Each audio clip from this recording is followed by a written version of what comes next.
Hello, my friends, and welcome back to Blazing Star Farm. Today, we are talking about gardening with native plants. As you may know, I'm kinda on a mission to create a native plant nursery here on the farm. And today, I am starting that journey by preparing my seeds.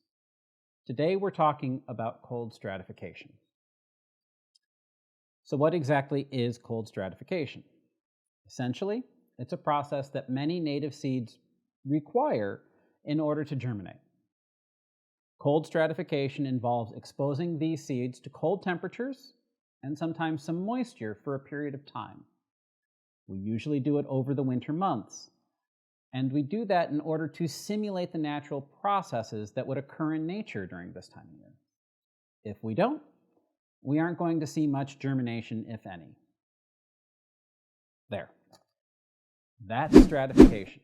If you want, you can just skip the rest of the video. But maybe you'd like to stick around, hopefully, and I can talk to you more in depth about this, and I'll even show you my process. Why do these seeds refuse to sprout unless we stratify them? Well, it's just like good comedy. It's all in the timing. Plants want to germinate, and they want to germinate at the best possible time for success. After all, only those plants that live long enough and grow strong enough will leave seeds for the next generation. They also need to capture as much of the growing season as possible if they want to produce as many strong seeds as possible in the wild. That means they're often dropping seeds in summer and fall at times when the ground is most likely to be shaded by trees or tall grasses, and with a limited growing season left before the cold and dark of winter arrives. So, the seeds have evolved to take advantage of that fact. Native plants in the Midwest experience cold temperatures, snow cover, and other environmental stresses during the winter.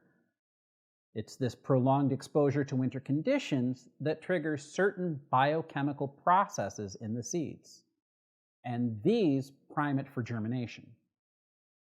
By simulating winter conditions, we can basically tell the seeds what time of year it is, which will ultimately lead to successful germination. It's that simple. Not every native seed requires stratification to germinate, but it can help encourage higher germination rates in some species that don't necessarily demand it. Which leads me to the next point. What types of Midwestern plants benefit from cold stratification? The answer is most of them. I can't find an actual estimate for how many species require cold stratification. I saw 60% with 0 citations, so that's probably wrong, but it's a lot. Most species seem to require cold stratification in order to germinate and grow successfully. And in my case, it's basically every perennial seed I have. Today, I'm stratifying several different grasses, some cone flowers, mountain mints, hyssops, milkweeds, and several species, of course, of blazing star. All right, so simulating winter isn't a very specific plan. How are we actually going to stratify seeds? One of the ways to do this is simply doing what I did last week. I sowed seeds directly into the ground and let them be exposed to winter. But that only works if you actually want them to bloom where they are planted. For a nursery, or if you're doing landscaping, that's really not going to work. You need a bit more control. Luckily, for certain seeds, especially most grasses, dry stratification is all we need. This means we just subject the seeds to cold temperatures of 32 degrees or lower for a period of a month or longer. This simple treatment of keeping the seeds in cold, dry storage will increase your germination rates. It imitates a natural winter dormant period. Many native prairie species just need this dry stratification. And we could have put them in a rodent-proof container in an unheated building over the winter. But I'm not going to do that due to all of the rodents around the farm. I don't believe so much in rodent-proof containers anymore. Instead, all you need to do is put the seed packets in the fridge, perhaps with a little bit of a vacation to the freezer for a couple of weeks. And you only need to do that if you keep your fridge much above freezing. This year, I've upgraded my storage to this mini fridge in the basement, and it's a dedicated seed fridge. I have finally reclaimed the cheese drawer from the kitchen fridge. But here's the cool thing. Most seed you buy is already stored close to freezing by our suppliers. They do it this way to help preserve the viability, so there's likely no need for you to dry stratify any seeds you order. In fact, most vendors won't even recommend that you dry stratify in the germination instructions because they've already done it. But unfortunately, dry stratification only works for some plants, mostly the prairie species, but other prairie plants as well as savanna and woodland species usually require wet stratification, and that's what we're focusing on today. It's exactly what you think it is. We are going to make them cold and wet. One popular method is the wet sand method. To do this, we first combine sand with water. I'm actually using vermiculite. Our goal here is to get something that will just barely hold together in a ball if you squeeze it.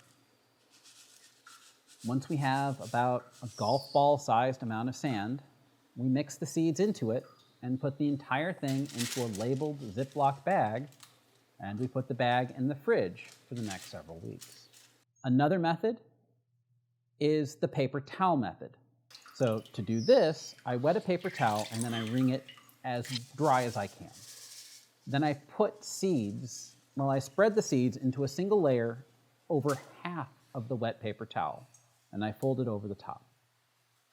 Next, since we don't want them to be too wet, we take a dry paper towel and wrap this over the seeds. Then everything goes, again, into a labeled Ziploc bag, and it joins its friends in the fridge. I'm going to split this batch of blazing star seeds between both methods to see which one works best for me, and I'll report back in a future video. All right, now we've covered the different methods of cold stratification. Let's talk about a couple of tips and tricks for success. First, it's important to choose high-quality seeds for cold stratification. Look for seeds that are fresh, dry, and free from any mold or other sign of damage. This is why you check the expiration date on seed packets. Make sure the seeds are stored in a cool, dry place before you start. I always store seeds in the fridge prior to sowing, and I've had great luck with these seeds from Prairie Moon so far. They're not sponsoring this. They're based out of Minnesota, and they do a great job with the product. And honestly, they have one of the best websites. It's really informative. They aren't sponsoring anything, I repeat that. I just really find them an awesome resource. Next, consider the ideal conditions for cold stratification.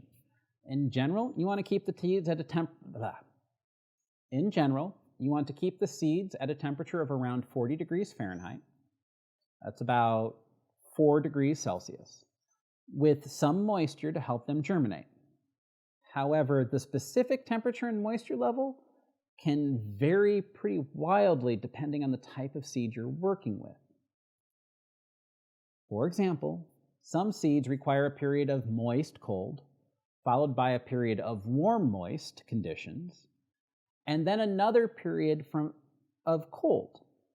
Others may benefit from dry cold right before germinating.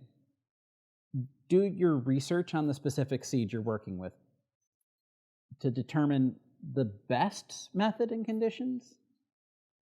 But if you're like me, I'm not equipped to treat each type of seed specially right now. So I'm going with a generic stay in the fridge for everybody.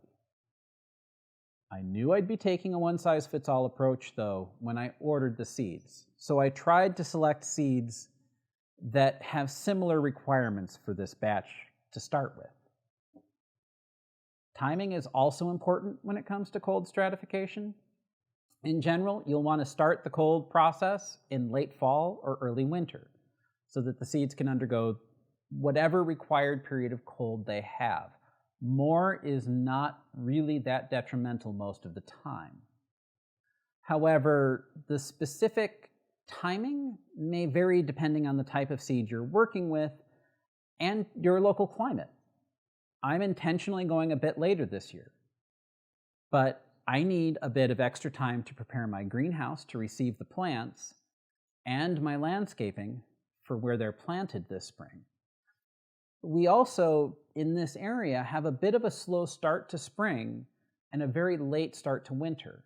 So I have plenty of unpredictable winter weather ahead of me. Ideally, though, I probably would have done this in December. But luckily, most of what I'm sowing today only requires 4 to 6 weeks of cold stratification. So I should be fine. But there are definitely other species that would have wanted much more time. And some may even require many cycles in and out of the fridge, with, spells on the counter in between. There's a lot of benefits that come from growing our native plants, but there is a little bit more work if you're growing from seed. By taking the time to cold stratify your Midwest native seeds, we can cheaply produce beautiful plants that can really improve the landscape. These plants are easy to grow, they're already adapted to our local conditions, and they contribute to a more vibrant and diverse garden. So why not give it a try?